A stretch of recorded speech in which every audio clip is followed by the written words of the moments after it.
ಮಿತ್ರರೇ ನಮಸ್ಕಾರ. ಮಿತ್ರರೇ, ತಮಿಳುನಾಡಿನ ಎಲೆಕ್ಷನ್ ರಿಸಲ್ಟ್ ಬಂತಲ್ಲ, ಆ ಸಂದರ್ಭದಲ್ಲಿ ಬಹುತೇಕ ಮಾಧ್ಯಮಗಳು ಏನು ಹೇಳ್ತಾ ಇದ್ವು, ಟಿವಿಕೆಗೆ 107 ಕ್ಷೇತ್ರದಲ್ಲಿ ಜಯ ಸಿಕ್ಕಿದೆ, ಹೀಗಾಗಿ ಟಿವಿಕೆ ಸರ್ಕಾರ ಮಾಡುವಂತಹದ್ದು ಡನ್ ಡೀಲ್, ಅದರಲ್ಲೇನು ವ್ಯತ್ಯಾಸ ಆಗೋದಕ್ಕೆ ಸಾಧ್ಯವೇ ಇಲ್ಲ ಅಂತ ಬಹುತೇಕ ಮಾಧ್ಯಮಗಳು ಪ್ರೆಡಿಕ್ಟ್ ಮಾಡ್ತಾ ಇದ್ವು. ಟಿವಿಕೆ ಕೂಡ ಅದೇ ಖುಷಿಯಲ್ಲಿತ್ತು, ನಾವು ಅಧಿಕಾರಕ್ಕೆ ಬಂದೇ ಬಿಟ್ವಿ ಎನ್ನುವ ರೀತಿಯಲ್ಲಿ ಅವರು ಸಂಭ್ರಮಾಚರಣೆಯನ್ನು ಮಾಡಿದ್ರು. ಆದರೆ ಇದ್ದಕ್ಕಿದ್ದಂತೆ ಇಡೀ ತಮಿಳುನಾಡು ರಾಜಕಾರಣದ ಚಿತ್ರಣವೇ ಬದಲಾಗ್ತಾ ಇದೆ. ಬದ್ಧ ದ್ವೇಷಿಗಳು ಹತ್ರ ಆಗ್ತಾ ಇದ್ದಾರೆ. ಟಿವಿಕೆ ಸರ್ಕಾರ ರಚನೆಗೆ ಅಡ್ಡಿಯ ಮೇಲೆ ಅಡ್ಡಿ ಎದುರಾಗ್ತಾ ಇದೆ. ರಾಜ್ಯಪಾಲರು ಸಹಕಾರ ಕೊಡ್ತಾ ಇಲ್ಲ. ಇದನ್ನೆಲ್ಲ ನೋಡಿದಂತಹ ಸಂದರ್ಭದಲ್ಲಿ ತಮಿಳುನಾಡು ರಾಜಕಾರಣದಲ್ಲಿ ಯಾವುದೋ ಕಾಣದ ಶಕ್ತಿ ಕೈ ಆಡಿಸ್ತಾ ಇದೆ. ಈ ಒಂದು ಅನುಮಾನ ಬಹುತೇಕರಿಗೆ ಮೂಡಿದೆ. ಮಿತ್ರರೇ, ಬಹಳ ಇಂಟ್ರೆಸ್ಟಿಂಗ್ ಡೆವಲಪ್ಮೆಂಟ್ಗಳಾಗಿದ್ದಾವೆ. ಬಹುತೇಕ ಟಿವಿಕೆ ವಿಜಯ್ಗೆ ಈಗ ಸರ್ಕಾರ ರಚನೆ ಮಾಡುವಂಥದ್ದು ಕಷ್ಟ ಅನ್ನುವಂಥ ಪರಿಸ್ಥಿತಿ ಬಂದೊದಗಿದೆ. ಅವರು ಇವತ್ತು ಮನೆ ಸೇರಿಕೊಂಡಿದ್ದಾರೆ, ಹೊರಗೆ ಬರ್ತಾನೆ ಇಲ್ಲ, ಯಾವುದೇ ರಾಜಕೀಯ ಚಟುವಟಿಕೆಯಲ್ಲಿ ಭಾಗಿಯಾಗ್ತಾ ಇಲ್ಲ. ಇನ್ನೊಂದು ಕಡೆ ಸಾಮೂಹಿಕ ರಾಜೀನಾಮೆಯ ಧಮಕಿಯನ್ನು ಕೂಡ ಹಾಕಿದ್ದಾರೆ. ಅತ್ತ ಕಡೆಯಲ್ಲಿ ಅಣ್ಣಾ ಡಿಎಂಕೆ ಫುಲ್ ಆಕ್ಟಿವ್ ಆಗಿದೆ, ಡಿಎಂಕೆಯ ಕದ ತಟ್ತಾ ಇದೆ, ಎಲ್ಲವೂ ಕೂಡ ಫೈನಲ್ ಆಗಿದೆ ಎನ್ನುವ ಸುದ್ದಿ ಕೂಡ ಬರ್ತಾ ಇದೆ. ಮಿತ್ರರೇ, ಬಹಳ ಇಂಟ್ರೆಸ್ಟಿಂಗ್ ಆದಂತಹ ಡೆವಲಪ್ಮೆಂಟ್. ಆ ಕಾಣದ ಶಕ್ತಿ ಯಾವುದು, ಏನದು ಆಟ, ಇದೆಲ್ಲದರ ಬಗ್ಗೆ ಬಹಳ ಡೀಟೇಲ್ ಆಗಿ ಮಾಹಿತಿ ಕೊಡ್ತೀನಿ. ನೀವು ಈ ವಿಡಿಯೋನ ಕೊನೆವರೆಗೂ ಮಿಸ್ ಮಾಡದೆ ನೋಡಿ. ಮಿತ್ರರೇ, ರಾಜಕೀಯ ಅಂತಂದ್ರೆ ಅದು ಪಕ್ಕಾ ಚದುರಂಗದಾಟ. ಅಲ್ಲಿ ಬುದ್ಧಿವಂತಿಕೆ ಬಹಳ ಮುಖ್ಯವಾಗುತ್ತೆ. ಯಾವಾಗ ಆತುರತೆಯನ್ನು ತೋರಬೇಕು, ಯಾವಾಗ ಸೈಲೆಂಟ್ ಆಗಿರಬೇಕು, ಯಾವಾಗ ನಿಧಾನಿಸಬೇಕು, ಇದೆಲ್ಲದರ ಬಗ್ಗೆ ಬಹಳ ಚಾಣಾಕ್ಷತನ ಬೇಕು. ಇಲ್ಲದೆ ಹೋದಲ್ಲಿ ತಮಿಳುನಾಡಿನಲ್ಲಿ ಟಿವಿಕೆ ಮತ್ತು ಕಾಂಗ್ರೆಸ್ಗೆ ಯಾವ ಸ್ಥಿತಿ ಬಂದಿದೆಯೋ ಆ ರೀತಿಯ ಸ್ಥಿತಿ ಬಂದುಬಿಡುತ್ತೆ. ಮೇ 4ನೇ ತಾರೀಕು ತಮಿಳುನಾಡಿನ ರಿಸಲ್ಟ್ ಬಂತಲ್ಲ, ಯಾರನ್ನೇ ಕೇಳಿದ್ರು ತಮಿಳುನಾಡಿನಲ್ಲಿ ಟಿವಿಕೆಯ ವಿಜಯ್ ಮುಖ್ಯಮಂತ್ರಿ ಆಗ್ತಾರೆ ಅಂತ ಬಹಳ ಸ್ಪಷ್ಟವಾಗಿ ಹೇಳ್ತಾ ಇದ್ರು. ಆದರೆ ರಿಸಲ್ಟ್ ಬಂದಂತಹ 4 ದಿನದಲ್ಲಿ ವಿಜಯ್ ಮುಖ್ಯಮಂತ್ರಿ ಆಗೇ ಆಗ್ತಾರೆ ಅಂತ ಹೇಳೋದಕ್ಕೆ ಯಾರೂ ಧೈರ್ಯ ಮಾಡ್ತಾ ಇಲ್ಲ. ಇಡೀ ಆಟನೇ ಕೆಟ್ಟು ಹೋಗಿದೆ. ಹೇಗೆ ಆಟ ಕೆಟ್ಟು ಹೋಯಿತು, ಎಲ್ಲಿ ಎಡವಟ್ಟಾಯಿತು ಅದನ್ನು ನೋಡೋದಾದ್ರೆ ಈ ಇಡೀ ಆಟವನ್ನು ಕೆಡಿಸಿದ್ದೇ ಕಾಂಗ್ರೆಸ್. ಈ ಕಾಂಗ್ರೆಸ್ನವರು ಡಿಎಂಕೆ ಜೊತೆಗೆ ಮೈತ್ರಿ ಮಾಡಿಕೊಂಡು ಸೀಟ್ ಶೇರ್ ಮಾಡಿಕೊಂಡು ಚುನಾವಣೆಯನ್ನು ಎದುರಿಸಿದ್ದು. ಅವರು ಗೆದ್ದಿದ್ದು 5 ಕ್ಷೇತ್ರಗಳು. ಆದರೆ ಚುನಾವಣಾ ರಿಸಲ್ಟ್ ಬರ್ತಿದ್ದ ಹಾಗೆ ಡಿಎಂಕೆಗೆ ಮೋಸ ಮಾಡಿಬಿಟ್ಟು ಅವರು ನೇರವಾಗಿ ಟಿವಿಕೆ ಜೊತೆ ಕೈ ಜೋಡಿಸಿದ್ರು. ಮಿತ್ರರೇ, ಟಿವಿಕೆಯ ಬಗ್ಗೆ ಡಿಎಂಕೆಗೆ ಬಹಳ ಬದ್ಧ ದ್ವೇಷ ಇದೆ. ಯಾಕೆಂದರೆ ಟಿವಿಕೆ ವಿಜಯ್ ಡಿಎಂಕೆ ವಿರುದ್ಧವೇ ರಾಜಕಾರಣ ಮಾಡಿ ರಾಜಕೀಯವಾಗಿ ಎದುರಾಕೊಂಡೇ ಈಗ ಈ ಹಂತಕ್ಕೆ ಬಂದು ನಿಂತಿರೋದು. ಕಾಂಗ್ರೆಸ್ನ ಈ ಮೋಸ ಇದೆಯಲ್ಲ, ಇದು ಡಿಎಂಕೆಯನ್ನು ಕೆರಳಿಸಿದೆ. ಇನ್ನು ಟಿವಿಕೆ ಮಾಡಿದಂತಹ ದೊಡ್ಡ ಎಡವಟ್ಟೇನು ಗೊತ್ತಾ, ಟಿವಿಕೆ ಅವರು 107 ಸೀಟ್ ಬರ್ತಿದ್ದ ಹಾಗೆ ವಿಜಯ್ ಆಪ್ತರೊಬ್ಬರು ಅಣ್ಣಾ ಡಿಎಂಕೆ ಪಕ್ಷವನ್ನು ಒಡೆಯೋದಕ್ಕೆ ಯತ್ನ ಮಾಡಿದ್ರು. ಅಣ್ಣಾ ಡಿಎಂಕೆಯ ಕೆಲ ನಾಯಕರನ್ನ ಸಂಪರ್ಕಿಸಿ 2/3 ಶಾಸಕರನ್ನ ತೆಗೆದುಕೊಂಡು ಬಂದು ಟಿವಿಕೆ ಜೊತೆಗೆ ಮರ್ಜ್ ಮಾಡಿ ಈ ರೀತಿಯಾಗಿ ಡಿಮ್ಯಾಂಡ್ ಇಟ್ರು. ಅಂದ್ರೆ ಅಣ್ಣಾ ಡಿಎಂಕೆಯನ್ನು ಒಡೆಯುವಂತಹ ಪ್ರಯತ್ನಕ್ಕೆ ಟಿವಿಕೆ ಕೈ ಹಾಕ್ತು. ಮಿತ್ರರೇ, ಟಿವಿಕೆ ಇನ್ನೂ ಕೂಡ ಅಂಬೆಗಾಲಿಡ್ತಾ ಇರುವಂತಹ ಒಂದು ರಾಜಕೀಯ ಪಕ್ಷ. ಅವರಿಗೇನೋ ಅಧಿಕಾರ ಸಿಕ್ಕಿರಬಹುದು, ಆದರೆ ಅಧಿಕಾರ ಶಾಶ್ವತ ಅಲ್ಲ. ಇಲ್ಲಿ ಸ್ವಲ್ಪ ಬುದ್ಧಿವಂತಿಕೆಯನ್ನು ಪ್ರದರ್ಶನ ಮಾಡಬೇಕಾಗಿತ್ತು. ಆದ್ರೆ ಅವ್ರು ಏನ್ ಮಾಡಿದ್ರು, ಆರಂಭದಲ್ಲೇ ಅತ್ಯುತ್ಸಾಹವನ್ನು ತೋರಿಸಿ ಅಣ್ಣಾ ಡಿಎಂಕೆಯನ್ನು ಒಡೆಯೋದಕ್ಕೆ ಹೋದ್ರು. ಆಲ್ರೆಡಿ ಒಮ್ಮೆ ಮುಖ್ಯಮಂತ್ರಿಯಾಗಿ ರಾಜಕೀಯದಲ್ಲಿ ಬಹುಕಾಲ ಅನುಭವ ಇರುವಂಥ ಎಡಪ್ಪಾಡಿ ಪಳನಿಸ್ವಾಮಿಗೆ ಇದು ಇಗೋ ಹರ್ಟ್ ಮಾಡ್ತು. ನನ್ನ ಪಕ್ಷವನ್ನೇ ಒಡೆದು ಹಾಕೋದಕ್ಕೆ ಹೊರಟಿದ್ದಾರಲ್ಲ, ಈಗ ನಾನು ಆಟ ಆಡ್ತೀನಿ ಅಂತ ಅಣ್ಣಾ ಡಿಎಂಕೆ ನೇರವಾಗಿ ಡಿಎಂಕೆಯನ್ನು ಸಂಪರ್ಕ ಮಾಡ್ತು. ಡಿಎಂಕೆ ಮತ್ತು ಅಣ್ಣಾ ಡಿಎಂಕೆ ನಡುವೆ ಬದ್ಧ ವೈರತ್ವ ಇದೆ. ಉತ್ತರ ಧ್ರುವ ದಕ್ಷಿಣ ಧ್ರುವ ಅಂತ ರಾಜಕೀಯ ಮಾಡುವಂತಹ ರಾಜಕೀಯ ಪಕ್ಷಗಳು ಅವು. ಇಷ್ಟು ದಿನವೂ ಕೂಡ ಒಂದು ಪಕ್ಷ ಅಧಿಕಾರದಲ್ಲಿದ್ದಾಗ ಇನ್ನೊಂದು ಪಕ್ಷ ಪ್ರಿನ್ಸಿಪಲ್ ಅಪೋಸಿಷನ್ ಪಾರ್ಟಿಯಲ್ಲಿ ಇರ್ತಾ ಇತ್ತು. ಈಗ ಟಿವಿಕೆ ಎಮರ್ಜ್ ಆಗ್ತಿದ್ದ ಹಾಗೆ ಅವರಿಬ್ಬರು ಕೂಡ ಕೈ ಜೋಡಿಸೋದಕ್ಕೆ ಮುಂದಾಗಿದ್ದಾರೆ. ಮಿತ್ರರೇ, ಇಬ್ಬರಿಗೂ ಕೂಡ ಒಂದಲ್ಲ ಒಂದು ರೀತಿಯಲ್ಲಿ ಇಗೋ ಹರ್ಟ್ ಆಗಿದೆ. ಡಿಎಂಕೆಗೆ ಕಾಂಗ್ರೆಸ್ ಮೇಲೆ ವಿಪರೀತವಾಗಿ ಸಿಟ್ಟು ಬಂದಿದೆ. ಕಾಂಗ್ರೆಸ್ 3 ಕಾಸಿಗೆ ನಂಬೋದಕ್ಕೆ ಯೋಗ್ಯ ಇಲ್ಲದಂತಹ ಪಕ್ಷ ಅಂತ ಡಿಎಂಕೆ ನಾಯಕರೇ ಹೇಳ್ತಾ ಇದ್ದಾರೆ. ಇನ್ನೊಂದು ಕಡೆ ಅಣ್ಣಾ ಡಿಎಂಕೆಗೆ ತನ್ನ ಪಕ್ಷವನ್ನ ಇವತ್ತು ನಿನ್ನೆ ಹುಟ್ಟಿದಂತಹ ಟಿವಿಕೆ ಒಡೆಯೋದಕ್ಕೆ ಹೊರಟಿದಲ್ಲ ಅಂತ ಅವರಿಗೆ ಇಗೋ ಹರ್ಟ್ ಆಗಿದೆ. ಈ ಕಾರಣದಿಂದಾಗಿ ಇಬ್ಬರೂ ಕೂಡ ಒಂದು ಕಾಮನ್ ಇಂಟ್ರೆಸ್ಟ್ ನಲ್ಲಿ ಸರ್ಕಾರ ರಚನೆ ಮಾಡುವತ್ತ ಒಂದೊಂದೇ ಹೆಜ್ಜೆಯನ್ನು ಮುಂದಿಡ್ತಾ ಇದ್ದಾರೆ. ಮಿತ್ರರೇ, ರಾಜಕೀಯದಲ್ಲಿ ಸಾಮಾನ್ಯವಾಗಿ ಇಂತಹ ರೂಮರ್ಸ್ಗಳು ಆಗಾಗ ಓಡಾಡ್ತವೆ. ಯಾವಾಗ ಸರ್ಕಾರ ರಚನೆ ವಿಳಂಬ ಆಗುತ್ತೋ ಆಗ ಇಂತಹ ರೂಮರ್ಸ್ಗಳು ಓಡಾಡೋದಕ್ಕೆ ಶುರುವಾಗುತ್ತೆ. ಆದರೆ ತಮಿಳುನಾಡಿನಿಂದ ಬರ್ತಾ ಇರುವ ಈ ಸುದ್ದಿಗಳಿದೆಯಲ್ಲ, ಇದು ಯಾವುದೂ ಕೂಡ ರೂಮರ್ಸ್ಗಳಲ್ಲ. ಇಲ್ಲಿ ಕಾಣದ ಒಂದು ಶಕ್ತಿ ಎಲ್ಲಾ ಗೊಂಬೆಗಳನ್ನು ಆಟ ಆಡಿಸ್ತಾ ಇದೆ. ಆ ಶಕ್ತಿ ಯಾವುದು ಕೇಳಿದ್ರೆ ಅಮಿತ್ ಶಾ. ಸದ್ಯ ಅಣ್ಣಾ ಡಿಎಂಕೆ ಹೇಳ್ತಾ ಇದೆ, ನಾವು NDA ಮೈತ್ರಿಕೂಟದಿಂದ ಹೊರಗೆ ಬರ್ತೀವಿ. ಸದ್ಯ ಅಣ್ಣಾ ಡಿಎಂಕೆಯ ನಾಯಕರುಗಳು ಅದೇ ರೀತಿಯಾಗಿ ಹೇಳ್ತಾ ಇದ್ದಾರೆ. ಅನೇಕ ರಾಷ್ಟ್ರೀಯ ಮಾಧ್ಯಮಗಳು ಕೂಡ ವರದಿ ಮಾಡ್ತಾ ಇದ್ದಾವೆ, NDA ಮೈತ್ರಿಕೂಟದಿಂದ ಹೊರಬರೋದಕ್ಕೆ ಅಣ್ಣಾ ಡಿಎಂಕೆ ನಿರ್ಧಾರ ಮಾಡಿದೆ ಅಂತ. ಇದನ್ನು ಕೇಳ್ತಾ ಇರುವಾಗ ನಿಮಗೊಂದು ಪ್ರಶ್ನೆ ಬರಬಹುದು, ಹೀಗಿರುವಾಗ ಅಮಿತ್ ಶಾ ಹೇಗೆ ಗೇಮ್ ಪ್ಲಾನ್ ಮಾಡೋದಕ್ಕೆ ಸಾಧ್ಯ, ಅಥವಾ ಈ ಒಂದು ಸರ್ಕಾರ ರಚನೆಗೆ ಸಹಕಾರ ಕೊಡೋದಕ್ಕೆ ಸಾಧ್ಯ ಅಂತ ನಿಮಗೆ ಅನಿಸ್ತಾ ಇರಬಹುದು. ಇಲ್ಲೇ ಇರುವಂತಹದ್ದು ಇಂಟ್ರೆಸ್ಟಿಂಗ್ ವಿಚಾರ. ಇವತ್ತು ತಮಿಳುನಾಡಿನಲ್ಲಿ ಬಿಜೆಪಿಯ MLA ಇರುವಂತಹದ್ದು ಕೇವಲ ಒಬ್ಬ ಮಾತ್ರ. ಒಬ್ಬ MLA ಇಟ್ಕೊಂಡು ಸರ್ಕಾರದಲ್ಲಿ ಏನು ಮಾಡೋದಕ್ಕೆ ಸಾಧ್ಯ? ಎರಡನೇದಾಗಿ ಮಿತ್ರರೇ, ಅಣ್ಣಾ DMK ಮತ್ತು DMK ಮೈತ್ರಿಕೂಟ ಆಗಬೇಕು ಅಂತಾದರೆ ಅಲ್ಲಿ NDA ಇರಬಾರ್ದು, ಅಂದರೆ BJPಯವರು ಇರಲೇಬಾರ್ದು. ಇದಕ್ಕೆ ಅನೇಕ ಕಾರಣ ಇದೆ. ಮೊದಲನೇದಾಗಿ DMKಯನ್ನು BJP ಈ ತಕ್ಷಣಕ್ಕಂತೂ ಒಪ್ಕೊಳ್ಳೋದಿಲ್ಲ. ಅದು ಸೈದ್ಧಾಂತಿಕವಾಗಿ ಅವರಿಗೆ ಸರಿ ಹೋಗುವಂತಹ ಪಕ್ಷ ಅಲ್ಲ. ರಾಷ್ಟ್ರ ಮಟ್ಟದಲ್ಲಿ ಅದು ಹಿನ್ನಡೆಗೂ ಕೂಡ ಕಾರಣ ಆಗುತ್ತೆ. ಹೀಗಾಗಿ DMKಯನ್ನು BJP ಏನೇ ಇದ್ರೂ ಕೂಡ ಹಿಂಬಾಗಿಲ ಮೂಲಕವಾಗಿ ಹ್ಯಾಂಡಲ್ ಮಾಡುತ್ತೆ, ನೇರವಾಗಿ ಅವ್ರ ಜೊತೆಗೆ ಕೈ ಜೋಡಿಸೋದಿಲ್ಲ.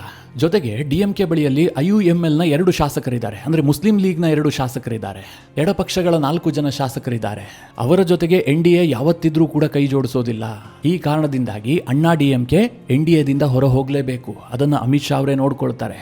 DMK ಜೊತೆಗೆ ಸರ್ಕಾರ ರಚನೆ ಮಾಡೋದಕ್ಕೆ ಕೇಂದ್ರದ BJP ಎಲ್ಲಾ ರೀತಿಯಲ್ಲೂ ಹೆಲ್ಪ್ ಮಾಡ್ತಾ ಇದೆ.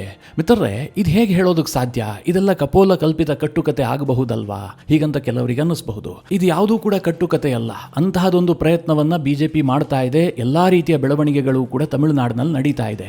ಇದಕ್ಕೆ ಬೆಸ್ಟ್ ಎಕ್ಸಾಂಪಲ್ ಅಂತಂದ್ರೆ ರಾಜ್ಯಪಾಲರು TVK ವಿಜಯ್ಗೆ ಸರ್ಕಾರ ರಚಿಸೋದಕ್ಕೆ ಅವಕಾಶ ಕೊಡದೇ ಇರೋದು. ಮಿತ್ರರೇ, ರಾಜ್ಯಪಾಲರದ್ದು ಇದರಲ್ಲಿ ಏನು ರೋಲೇ ಇರಲಿಲ್ಲ. TVK ವಿಜಯ್ 107 MLAಗಳನ್ನು ತೆಗೆದುಕೊಂಡು ಹೋಗಿ ನಾನು ಸರ್ಕಾರ ರಚನೆ ಮಾಡ್ತೀನಿ ಅಂತಂದ್ರೆ ರಾಜ್ಯಪಾಲರು ಅವಕಾಶ ಕೊಡಬೇಕಾಗಿತ್ತು. ಅವರು ಪ್ರಮಾಣ ವಚನವನ್ನು ಬೋಧಿಸಿ ವಿಧಾನಸಭೆಯಲ್ಲಿ ಇಂತಿಷ್ಟು ದಿನದ ಒಳಗಾಗಿ, ಅಂದ್ರೆ 1 ದಿನ ಕೊಡಬಹುದು, 2 ದಿನ ಕೊಡಬಹುದು, ಬೇಕಾದ್ರೆ 5 ದಿನ ಕೊಡಬಹುದು, ಅಷ್ಟು ದಿನದ ಒಳಗಾಗಿ ಬಹುಮತವನ್ನು ಸಾಬೀತುಪಡಿಸಿ ವಿಶ್ವಾಸಮತ ಯಾಚನೆಯನ್ನ ಮಾಡಿ ಅಂತ ಸೂಚನೆ ಕೊಡ್ತಾ ಇದ್ರು. ನಾನು ಇನ್ನೆಯ ವಿಡಿಯೋದಲ್ಲೂ ಕೂಡ ಈ ಬಗ್ಗೆ ಉದಾಹರಣೆಯನ್ನು ಕೊಟ್ಟಿದ್ದೆ. 2018ರಲ್ಲಿ BJPಗೆ ಕರ್ನಾಟಕದಲ್ಲಿ ಬಹುಮತ ಬಂದಿರಲಿಲ್ಲ. ಯಡಿಯೂರಪ್ಪನವರು ವಜುಭಾಯಿ ವಾಲರನ್ನ ಭೇಟಿಯಾಗಿ ನಾನು ಸರ್ಕಾರ ರಚನೆ ಮಾಡ್ತೀನಿ, ನಮ್ಮ ಪಕ್ಷವೇ ಅತಿದೊಡ್ಡ ಪಕ್ಷ, ಅತಿದೊಡ್ಡ ಪಕ್ಷಕ್ಕೆ ಸರ್ಕಾರ ರಚಿಸೋದಕ್ಕೆ ಅವಕಾಶ ಕೊಡಿ, ನಾನು ವಿಧಾನಸಭೆಯಲ್ಲಿ ಬಹುಮತವನ್ನು ಸಾಬೀತುಪಡಿಸ್ತೀನಿ ಅಂತ ಅವ್ರು ಹೇಳ್ತಾರೆ. ರಾಜ್ಯಪಾಲರು ಯಡಿಯೂರಪ್ಪನವರಿಗೆ ಪ್ರಮಾಣ ವಚನವನ್ನು ಬೋಧಿಸ್ತಾರೆ.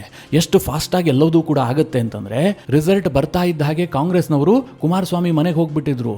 JDS ಮತ್ತು ಕಾಂಗ್ರೆಸ್ನ ಮೈತ್ರಿ ಆಗಿತ್ತು. ಇನ್ನೇನು ಸರ್ಕಾರ ರಚಿಸೋದಕ್ಕೆ ಅವಕಾಶ ಕೇಳಬೇಕಾಗಿತ್ತು.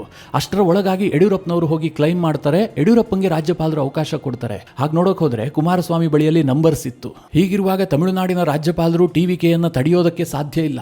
ಆದರೂ ಕೂಡ ತಡಿತಾ ಇದ್ದಾರೆ ಅಂತಂದ್ರೆ ಅದು ಕೇಂದ್ರ ಸರ್ಕಾರದ ಅಣತಿಯಂತೆ ತಡಿತಾ ಇರುವಂತಹದ್ದು. ಯಾಕೆ ಅಂತಂದ್ರೆ ಅಲ್ಲಿ ಮಾತುಕತೆಗಳು ನಡೀತಾ ಇದ್ದಾವೆ. ಇವತ್ತು ಆಲ್ರೆಡಿ ಶುಕ್ರವಾರ, ನಾಳೆ ಶನಿವಾರ, ನಾಡಿದ್ದು ಭಾನುವಾರ. ಸುಪ್ರೀಂ ಕೋರ್ಟ್ಗೆ ಹೋದರೂ ಕೂಡ ವಿಜಯ್ಗೆ ತಕ್ಷಣಕ್ಕೇನೋ ರಿಲೀಫ್ ಸಿಗೋದಕ್ಕೆ ಸಾಧ್ಯ ಇಲ್ಲ. ಸ್ವಲ್ಪ ವಿಳಂಬ ಮಾಡ್ತಿದ್ದ ಹಾಗೆ ಅತ್ತ ಕಡೆಯಲ್ಲಿ ಇನ್ನೊಂದು ಕೂಟ ರಚನೆ ಆಗುತ್ತೆ. ಇದೇ ಪ್ಲಾನಿಂಗ್ನಲ್ಲಿ BJP ಇದೆ. ಮಿತ್ರರೇ, ಇದನ್ನು ತಮಿಳುನಾಡಿನ ಕಾಂಗ್ರೆಸ್ ಈಗ ಆರೋಪ ಮಾಡ್ತಾ ಇದೆ. ತಮಿಳುನಾಡಿನ ಕಾಂಗ್ರೆಸ್ MP ಆಗಿರುವಂತಹ ಮಾಣಿಕಂ ಠಾಕೂರ್ ಕೂಡ ಈ ಬಗ್ಗೆ ಆರೋಪ ಮಾಡಿದ್ದಾರೆ. ಇದೆಲ್ಲದರ ಹಿಂದೆ ಕೇಂದ್ರದ BJP ನಾಯಕತ್ವ ಇದೆ. ಇದನ್ನ ಲೆಫ್ಟ್ ಪಾರ್ಟಿಗಳು ಅರ್ಥ ಮಾಡ್ಕೋಬೇಕು, IUML ಅರ್ಥ ಮಾಡ್ಕೊಳ್ಬೇಕು. ಅವರು ಇಡೀ ಸರ್ಕಾರವನ್ನ ಬ್ಯಾಕ್ ಚಾನಲ್ನಲ್ಲಿ ರಚನೆ ಮಾಡೋದಕ್ಕೆ ಯತ್ನ ಮಾಡ್ತಾ ಇದ್ದಾರೆ. ಇದು ಜನಾದೇಶದ ವಿರುದ್ಧವಾಗಿದೆ. ಜನ ಅವರನ್ನು ತಿರಸ್ಕಾರ ಮಾಡಿದ್ದಾರೆ. ಆದರೂ ಕೂಡ ಈ ರೀತಿಯ ಸರ್ಕಾರವನ್ನು ರಚಿಸ್ತಾ ಇದ್ದಾರೆ ಅಂತ ಕಾಂಗ್ರೆಸ್ ಈಗ ಮೋದಿ ಮತ್ತು ಅಮಿತ್ ಶಾ ವಿರುದ್ಧ ಆರೋಪ ಮಾಡ್ತಾ ಇದೆ. ಮಿತ್ರರೇ, ಇಲ್ಲಿ ಕಾಂಗ್ರೆಸ್ ಆರೋಪ ಮಾಡ್ತಾ ಇದೆಯಲ್ಲ, ತಮಿಳುನಾಡಿನಲ್ಲಿ ಜನಾದೇಶದ ವಿರುದ್ಧವಾಗಿ BJPಯವರು ಹೋಗ್ತಾ ಇದ್ದಾರೆ, ಆ ರೀತಿಯಾದಂತಹ ಸರ್ಕಾರವನ್ನು ರಚನೆ ಮಾಡೋದಕ್ಕೆ ಕೇಂದ್ರ ಸರ್ಕಾರ ಯತ್ನ ಮಾಡ್ತಾ ಇದೆ ಅಂತ. ಅದು ಸತ್ಯವಾಗಿ ಕೇಳಿದ್ರೆ ಸತ್ಯ, ಅದರಲ್ಲೇನೂ ಡೌಟ್ ಇಲ್ಲ. ಆದರೆ ಕಾಂಗ್ರೆಸ್ಗೆ ಈ ಆರೋಪ ಮಾಡೋದಕ್ಕೆ ನಯಾ ಪೈಸೆ ಅಧಿಕಾರ ಇಲ್ಲ. ನಿಮಗೆ ಆಲ್ರೆಡಿ ಒಂದು ಎಕ್ಸಾಂಪಲ್ ಕೊಟ್ಟಿದ್ದೀನಿ ಕರ್ನಾಟಕದ್ದೇ. 2018ರಲ್ಲಿ BJPಗೆ 104 ಸೀಟ್ ಬಂದಿರುತ್ತೆ. ಅವರಿಗೆ ಕೊರತೆ ಆಗಿದ್ದು ಕೇವಲ 9 ಸೀಟ್ಗಳು ಮಾತ್ರ. ಆಗ ಕಾಂಗ್ರೆಸ್ BJPಯನ್ನು ಅಧಿಕಾರದಿಂದ ದೂರ ಇಡಬೇಕು ಅಂತ JDSಗೆ ಸಪೋರ್ಟ್ ಕೊಡುತ್ತೆ. ಇದು ಜನಾದೇಶದ ವಿರುದ್ಧ ಅಲ್ವಾ? ಕಾಂಗ್ರೆಸ್ ಮಾಡಿದ್ರೆ ಸರಿ. ಅದಕ್ಕೆ ಕಾಂಗ್ರೆಸ್ ಏನು ಹೇಳುತ್ತೆ ಗೊತ್ತಾ? ಕಮ್ಯುನಲ್ ಶಕ್ತಿಯನ್ನು ನಾವು ದೂರ ಇಡೋದಕ್ಕೋಸ್ಕರವಾಗಿ ಆ ರೀತಿಯಾಗಿ ಮೈತ್ರಿ ಮಾಡ್ಕೊಳ್ತೀವಿ ಅಂತ. ಹೋಗ್ಲಿ ಬಿಟ್ಟಾಗಿ, ಕರ್ನಾಟಕದ ಕತೆ ಹಾಗೆ. ಮಹಾರಾಷ್ಟ್ರದಲ್ಲಿ 2019ರಲ್ಲಿ ಇವ್ರು ಮಾಡಿದ್ದೇನು? ಮಹಾರಾಷ್ಟ್ರದಲ್ಲಿ ಚುನಾವಣೆ ಪೂರ್ವ ಮೈತ್ರಿ ಇರುತ್ತೆ. ಶಿವಸೇನೆ ಮತ್ತು BJPಯ ನಡುವೆ ಮೈತ್ರಿ ಆಗಿಬಿಟ್ಟು ಅವರು ಚುನಾವಣೆಯನ್ನು ಎದುರಿಸಿರ್ತಾರೆ. BJP ಅವರಿಗೆ 105 ಸೀಟ್ ಬಂದಿರುತ್ತೆ, ಶಿವಸೇನೆಗೆ 56 ಸೀಟ್ಗಳು ಬಂದಿರುತ್ತೆ. ಸ್ಪಷ್ಟವಾದಂತಹ ಬಹುಮತ ದೇವೇಂದ್ರ ಫಡ್ನವೀಸ್ಗೆ ಮಹಾರಾಷ್ಟ್ರದ ಜನ ಕೊಟ್ಟಿರ್ತಾರೆ. ಅನಂತರದಲ್ಲಿ ಏನಾಗುತ್ತೆ? ದೇವೇಂದ್ರ ಫಡ್ನವೀಸ್ ಸರ್ಕಾರ ರಚನೆ ಮಾಡೋದಕ್ಕೆ ಬಿಡದೆ ಕಾಂಗ್ರೆಸ್ ಮತ್ತು NCP ಸೇರ್ಕೊಂಡು ಶಿವಸೇನೆಯ ಉದ್ಧವ್ ಠಾಕ್ರೆಯನ್ನು ಮುಖ್ಯಮಂತ್ರಿ ಮಾಡೋದಿಲ್ವಾ? ಅದು ಮಹಾರಾಷ್ಟ್ರದ ಜನಾದೇಶದ ವಿರುದ್ಧವಾಗಿ ಕಾಂಗ್ರೆಸ್ ಕೈಗೊಂಡಂತಹ ತೀರ್ಮಾನ ಅಲ್ವಾ? ಈಗ ತಮಿಳುನಾಡಿನಲ್ಲಿ ಕಾಂಗ್ರೆಸ್ ಬೋಧನೆ ಮಾಡ್ತಾ ಇದೆ, ಇದು ಜನಾದೇಶದ ವಿರುದ್ಧವಾಗುತ್ತೆ, ಜನಾದೇಶ ವಿಜಯ್ಗಿದೆ ಅಂತ. ತಮಿಳುನಾಡಿನಲ್ಲಿ ವಿಜಯ್ಗೆ ಜನಾದೇಶ ಇಲ್ಲ. ತಮಿಳುನಾಡಿನಲ್ಲಿ ಒಟ್ಟು ವೋಟ್ ಹಾಕಿದಾರಲ್ಲ, ಅದರಲ್ಲಿ 35% ಮಾತ್ರ ವಿಜಯ್ಗೆ ಅಧಿಕಾರ ಕೊಡೋದಕ್ಕೆ ಇಷ್ಟಪಟ್ಟಿದ್ದು. DMK ಮತ್ತು ಅಣ್ಣಾ DMK ಬಳಿಯಲ್ಲಿ ಅದಕ್ಕಿಂತ ಜಾಸ್ತಿ ವೋಟ್ ಶೇರ್ ಇದೆ. ಹೀಗಾಗಿ ಜನಾದೇಶ ಯಾರಿಗಿದೆ ಯಾರಿಗಿಲ್ಲ ಅಂತ ನಾವು ಡಿಸೈಡ್ ಮಾಡೋದಕ್ಕೆ ಸಾಧ್ಯ ಇಲ್ಲ. ಪ್ರಜಾಪ್ರಭುತ್ವದಲ್ಲಿ ಕೇವಲ ನಂಬರ್ಸ್ ಮಾತ್ರ ಮುಖ್ಯ ಆಗುತ್ತೆ. ಯಾರು ಬಹುಮತವನ್ನು ಸಾಬೀತುಪಡಿಸ್ತಾರೋ ಅವರು ಅಧಿಕಾರ ಮಾಡ್ತಾರೆ. ಸದ್ಯದ ಪರಿಸ್ಥಿತಿಯನ್ನು ನೋಡಿದ್ರೆ ಅಣ್ಣಾ ಕೆ ಮತ್ತು DMKಯ ಮೈತ್ರಿಕೂಟ ತಮಿಳುನಾಡಿನಲ್ಲಿ ಅಸ್ತಿತ್ವಕ್ಕೆ ಬರುವಂತಹ ಎಲ್ಲಾ ಸಾಧ್ಯತೆಗಳು ಕೂಡ ಇದ್ದಾವೆ. ಇದನ್ನೆಲ್ಲ ಹೇಳಿದಾಗ ಇದರಲ್ಲಿ ಬಿಜೆಪಿಯ ಹಿತಾಸಕ್ತಿ ಏನಿದೆ, ಇದರಿಂದ ಕೇಂದ್ರಕ್ಕೆ ಏನು ಲಾಭ ಆಗುತ್ತೆ, ಈ ಒಂದು ಪ್ರಶ್ನೆ ಸಹಜವಾಗಿ ಬರುತ್ತೆ ಅಲ್ವಾ. ಇಲ್ಲಿ ನೇರವಾಗಿ ಬಿಜೆಪಿಗೆ ಯಾವುದೇ ಹಿತಾಸಕ್ತಿ ಇಲ್ಲ. ಮೊದಲನೇದಾಗಿ ಬಿಜೆಪಿಯ ಉದ್ದೇಶ ಏನು ಕೇಳಿದ್ರೆ ಕಾಂಗ್ರೆಸ್ಗೆ ಮಣ್ಣು ಮುಕ್ಕಿಸಬೇಕು, ಎರಡನೇದಾಗಿ ವಿಜಯ್ಗೂ ಕೂಡ ಒಂದು ಪಾಠ ಕಲಿಸಬೇಕು ಅಂತ. ಈ ವಿಜಯ್ ಚುನಾವಣಾ ಪ್ರಚಾರ ಆಗಿರಬಹುದು, ಅನಂತರದಲ್ಲಾಗಿರಬಹುದು, ಬಿಜೆಪಿಗೆ ಸಿಕ್ಕಾಪಟ್ಟೆ ಟಾಂಟ್ ಕೊಟ್ಟಿದ್ದಾರೆ.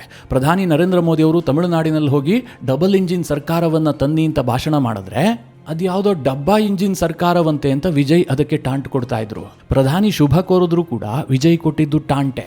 ಚುನಾವಣಾ ಪೂರ್ವದಲ್ಲೇ ಬಿಜೆಪಿಯವರು ವಿಜಯ್ಗೆ ಆಫರ್ ಕೊಟ್ಟಿದ್ರು NDAಯನ್ನು ಬಂದು ಸೇರ್ಕೊಳ್ಳಿ ಅಂತ. ಆದರೆ ವಿಜಯ್ ಕೇಳಿಲ್ಲ, ನಾನು ಏಕಾಂಗಿಯಾಗಿ ಹೋಗ್ತೀನಿ, ಒಂಟಿ ಲಯನ್ ಈ ರೀತಿಯಾಗಿ ಪ್ರಚಾರ ಮಾಡಿಬಿಟ್ಟು ಬಿಜೆಪಿಯನ್ನು ದೂರ ಇಡುವಂತಹ ಕೆಲಸ ಮಾಡಿದ್ರು. ಕಮ್ಯುನಲ್ ಶಕ್ತಿ ಅಂತ ಬಿಜೆಪಿಯ ವಿರುದ್ಧವಾಗಿ ಪ್ರಚಾರ ಕೂಡ ಮಾಡಿದ್ರು.